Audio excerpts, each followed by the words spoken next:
Once upon a time, there was a demon king named Hiranyakashyap who was a devotee of Lord Brahma. When he learned that his brother Hiranyaksha had been killed by Lord Vishnu, he swore to avenge his brother's death and led his army of asuras to destroy everything good in the world. Hiranyakashyap left his wife under the protection of Maharshi Narada and embarked on a journey deep into the jungle to seek Lord Brahma's blessings. However, Lord Indra realized that Hiranyakashyap was not leading the asuras and attacked them with full force. As a result, most of the asuras were killed and their capital city destroyed. Lord Indra then marched to Hiranyakashyap's palace, where he found his pregnant wife Kayadu. Maharshi Narada arrived and prevented Lord Indra from taking Kayadu as a prisoner. Kayadu told Narada that she was pregnant and had nowhere to go. So Narada took her in and she became his daughter. Narada told her stories about Lord Vishnu, and she became attached to him. After years of rigorous meditation and unwavering devotion, Lord Brahma was pleased with Hiranyakashyap's determination and appeared before him. Hiranyakashyap was granted an unusual wish by Lord Brahma. He asked for immortality, but as he knew that it was not possible, he asked for a boon.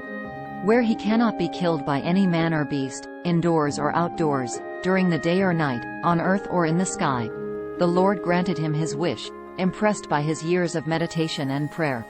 With the boon, Hiranyakashyap became arrogant and believed himself to be the most powerful man in the world.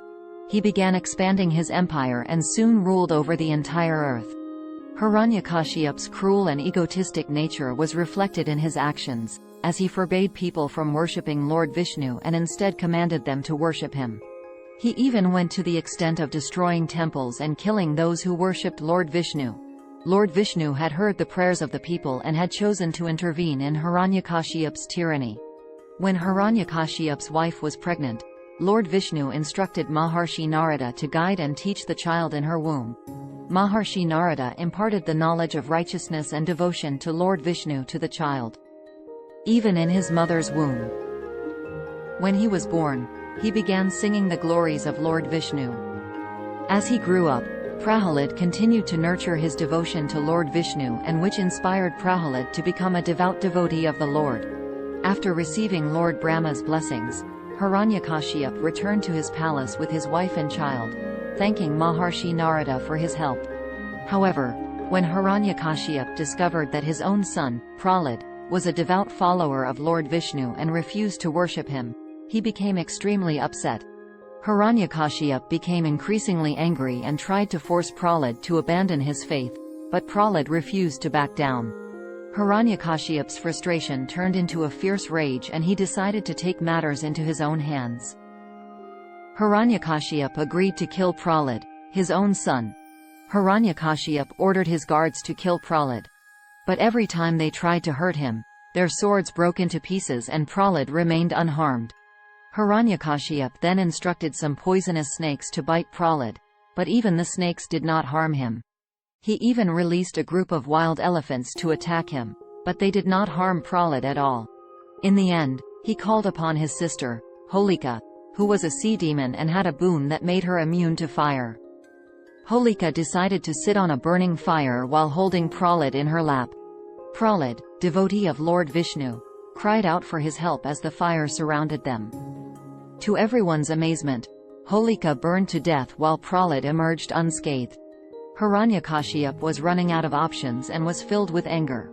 He grabbed Prahlada and asked if his Lord Vishnu was in the room.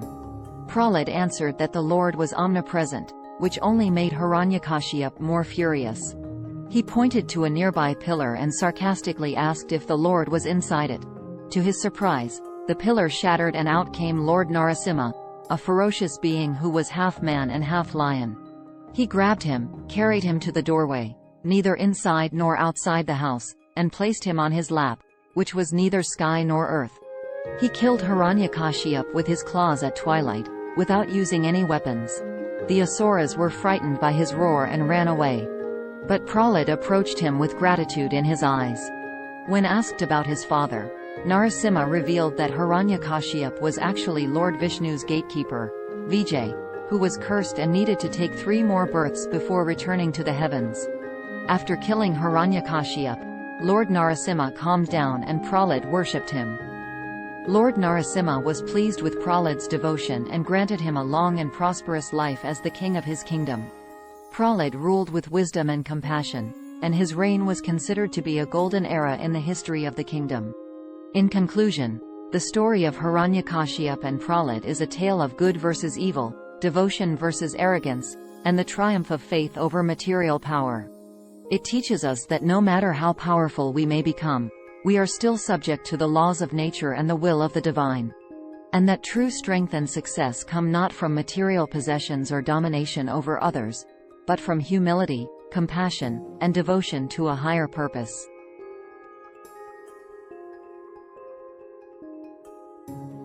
Please subscribe to my channel.